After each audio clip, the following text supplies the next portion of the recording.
Alors, dans une interview, tu rejoignais certains historiens qui disent, enfin, ils se prennent un petit peu la tête sur le poids de la bataille de Poitiers, le poids historique, hein, je veux Mhm. dire, alors qu'en fait, il y a une autre bataille qui est beaucoup plus importante, qui est beaucoup plus décisive, c'est celle de Toulouse. Celle de Toulouse, ouais, Ouais. exactement.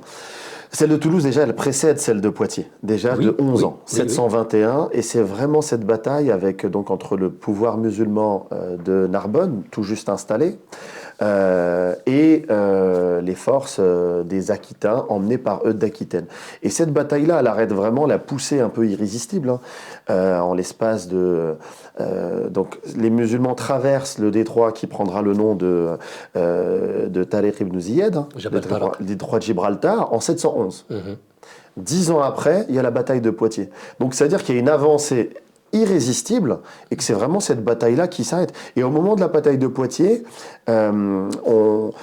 si on se place au nord avec les Francs sont occupés dans d'autres guerres. Donc il y avait entre guillemets un boulevard Mhm. pour aller beaucoup plus haut et s'installer. Mais ce n'était pas forcément l'objectif des forces musulmanes, et en tout cas la bataille de Poitiers, elle arrête cela.